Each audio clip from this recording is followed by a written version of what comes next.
That's one small step for man, one giant leap for mankind.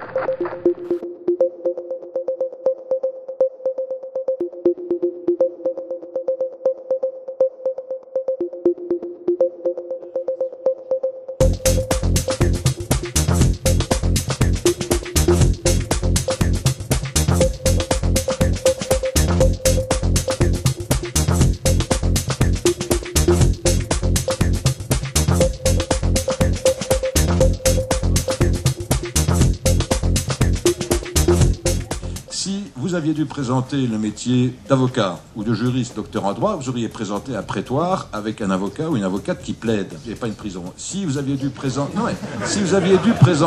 madame, le métier de médecin, vous auriez mis certainement un chirurgien ou une femme médecin qui intervient et pas simplement la photo d'un bloc opératoire. Il y a une espèce d'évanouissement de la personne de l'ingénieur derrière, d'une part sa technologie et d'autre part, tous les collègues l'ont dit, derrière l'extraordinaire polyvalence de ce qu'il peut faire. Il peut faire tout. Je pense que nous sommes dans une société qui dérive. Une société, pour tenir debout d'un point de vue économique et social, est un ensemble d'individus où il faut beaucoup et de bons ingénieurs. On en revient à l'image générale de l'ingénieur. En fait, l'étudiant qui sort du secondaire, il n'a pas d'image de l'ingénieur, il ne sait pas ce que c'est. Nous ne mesurons pas la pénurie. Ce que nous mesurons, c'est qu'il y a une demande extrêmement importante pour les ingénieurs, puisqu'en gros, je l'ai vérifié à l'occasion de cette réunion d'aujourd'hui, environ 10% des offres d'emploi qui sont sur notre site font explicitement référence au diplôme d'ingénieur. Est-ce qu'on importe des ingénieurs? Regardez les statistiques aujourd'hui en Allemagne, qui est au cœur de la zone que je viens de décrire. Eh bien, l'Allemagne, entre guillemets, importe des ingénieurs hautement qualifiés, qu'ils soient roumains, qu'ils soient slovaques, qu'ils soient tchèques, qui sont des pays de vieille culture industrielle. Hein. Le monde de l'entreprise semble nous dire, bon voilà, il manque, enfin en tout cas certains secteurs nous disent, voilà, il manque 40% d'ingénieurs. Nous sommes prêts à le croire, dans la mesure où tous nos diplômés trouvent très rapidement du travail. On nous attendait sur le marché du travail. Pour ma part, j'ai été embauchée bien avant d'avoir fini les études. Donc, et je pense que c'est le cas de beaucoup de monde, en tout cas de la promo. Je ne savais pas du tout en quoi consistait le métier d'ingénieur. C'était un peu, en tout cas dans mon cas, et je ne pense pas être la seule, c'était un peu tracé. Voilà.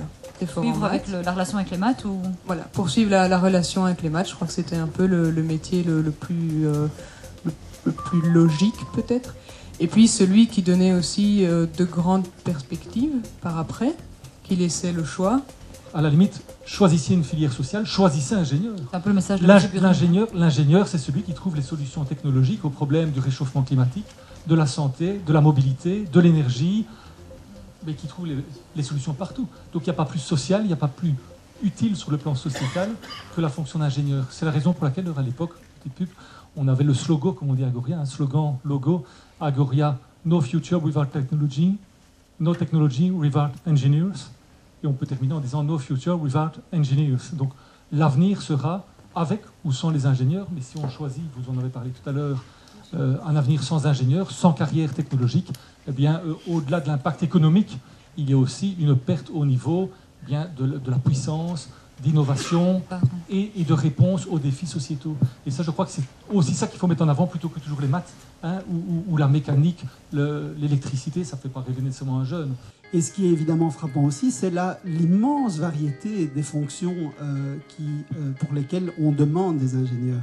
Ce qui renvoie peut-être aussi à quelque chose qui a été dit dans ce débat, c'est cette image un peu brouillée du métier d'ingénieur. C'est quoi un ingénieur? Un ingénieur, c'est tout, dans tous les secteurs. Le diplôme d'ingénieur conduit à une multitude de métiers très, très différents. Donc je pense qu'il faut, au moment où on se lance, évidemment, être intéressé par les sciences, par les mathématiques, parce que ça va quand même être une bonne partie de la formation.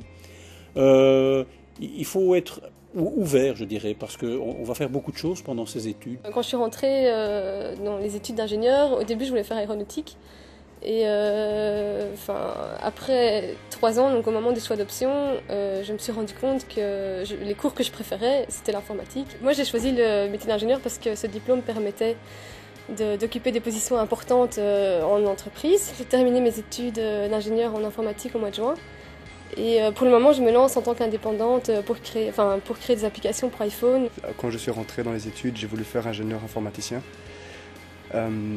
Mais quand j'ai commencé les cours et tout ça, j'ai réalisé que c'était pas pour moi.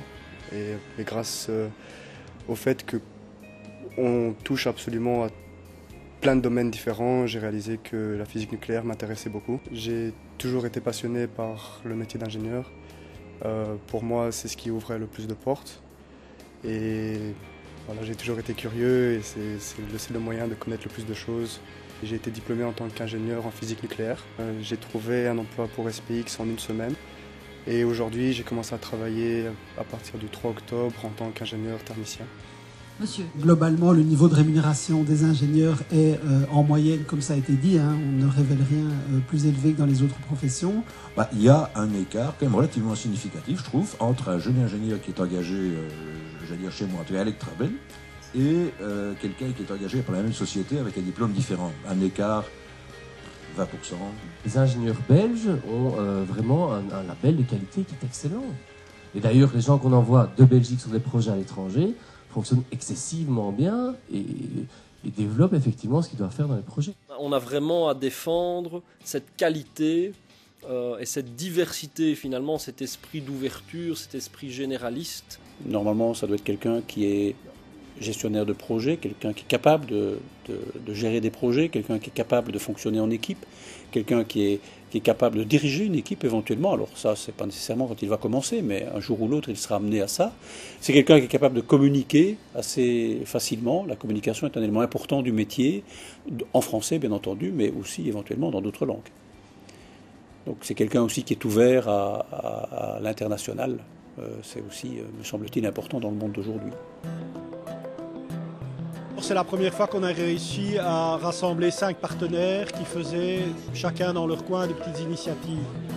Donc c'est une vraie volonté de travailler ensemble et de pouvoir comme ça unir nos forces dans un seul but, c'est de motiver des jeunes à entamer des carrières d'ingénieurs. Le site est là maintenant, nous sommes joignables, il y a moyen justement de mettre un visage, une tête, un corps sur un métier, donc c'est le moment de venir vers nous.